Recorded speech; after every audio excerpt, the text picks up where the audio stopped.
बहुत अनस्टेबिलिटी आपको नहीं दिख रही है, यहाँ चीजें स्टेबल रहेंगी और दुनिया के लिए एक एग्जांपल सेट करेंगी।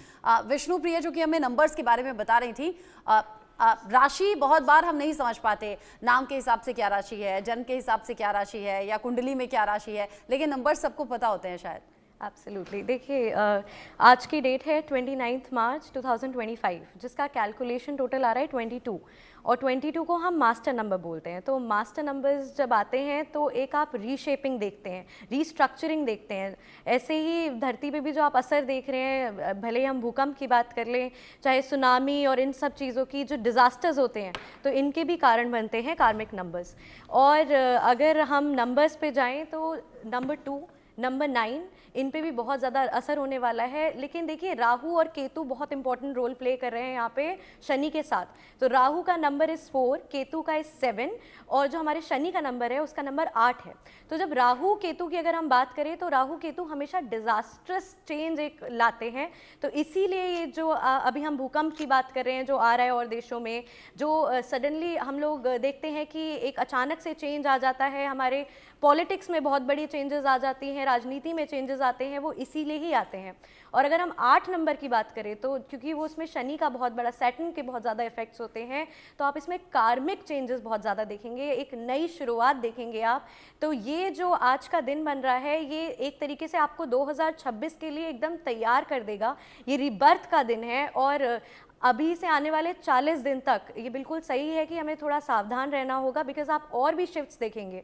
आप कंट्रोवर्सीज हो सकती हैं, रिलेशनशिप्स में बहुत ज़्यादा दिक्कतें आ सकती हैं, और नेचुरल डिज़ास्टर्स बिल्कुल। देखिए, अभी मैम ने भी बताया था कि जब भी ऐसे योग बने हैं तो नेचुरल डिज़ास्टर्स हुए हैं, and that is very true.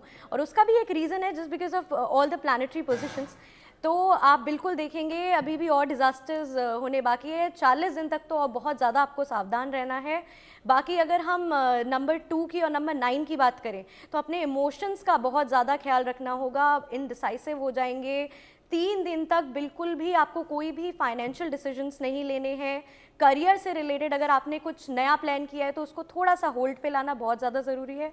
Number 9 वालों का गुस्सा बहुत ज़्यादा बढ़ सकता है, तो इसलिए आपको फालतू में किसी की लड़ाइयों में नहीं पड़ना, किसी को हर्ट करने से बचें, क्योंकि आपकी वाणी पे बहुत ज़्यादा असर पड़ सकता है। तो इन सब चीज़ों का बहुत ज़्यादा मुझे ये और बताइए विष्णु प्रिया, क्योंकि 29 आज है, तो 9 और 2 को जोड़कर 11 आता है। ये टोटल कैसे बनता है? जो व्यूअर्स हमारे साथ जुड़े हुए हैं और जो इस बारे में नहीं जानते, मैं भी नहीं जानती, वो कैसे देखें इस नंबर को? और क्या डेट ऑफ बर्थ से ये हमारा मूलांक निकलता है? और डेट ऑफ बर्थ में भी क्या सिर्फ अपना जो मंथ का डेट है वो, या फिर पूरा कि डेट क्या है, मंथ क्या है, ईयर क्या है, ये पूरा टोटल होता है? मैं बताती हूँ। देखिए, पहले मैं आपको बता देती हूँ इसे कैलकुलेट कैसे करते हैं। फॉर एग्जाम्पल, आपका बर्थ डेट है, आपका बर्थडे नंबर है 4/4/2000। ओके, तो जो नंबर 4 हुआ वो आपका बर्थ नंबर है, नंबर 4। और जो आप जब इसको कैलकुलेट करेंगे, नंबर 4 + 4 + 2, तो ये प्रॉपर 10 आएगा। तो ये पूरा आपका लाइफ पाथ नंबर निकल के आ जाएगा 10। और 10 को हम आगे कैलकुलेट करेंगे तो वो 1 आएगा, बिकॉज 0 को हम हटा देते हैं। तो वैसे ही अगर हम अब आज की डेट की बात करें तो 29 डेट नंबर हो गया। तो 9 + 2 11, 11 भी एक कार्मिक नंबर है, जैसे कि 22 है। तो इसीलिए कहते हैं कि आपके कर्मों का फल भी आपको बहुत ज़्यादा मिलता है। पास्ट में जो आपने जितनी भी गलत डिसीजंस लिए, चाहे अगर अच्छे काम किए, तो आपको वैसा ही रिजल्ट मिलता है। और ये भी कहते हैं कि आपके पूर्व जन्म में जैसे आपके कर्म रहे हैं, उनके भी फल आपको मिल जाते हैं। तो ये भी देखने को मिलता है कि जैसे बहुत टाइम से अगर कोई काम स्टक था वो बन जाता है, या फिर कहीं पैसे रुके हुए हैं वो आ सकते हैं। लेकिन नंबर 1 और 1 को अगर हम आगे जोड़े तो वो नंबर 2 भी हो जाता है।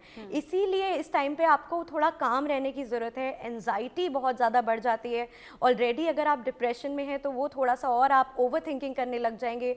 सुसाइडल अटेम्प्ट्स हम देखने की यहाँ पे बहुत ज़्यादा हमें केसेस दिख सकते हैं कि लोग उसकी तरफ बढ़ जाएं। तो that is why you have to stay little calm. बहुत लोग बात करते भी हैं। इनफैक्ट ये खुद भी पर्सनली मैंने महसूस किया है, और मैं चाहती हूँ रितु जी इसको और ज़्यादा डिटेल में बताएं। अच्छा विष्णु प्रिया, आगे मैं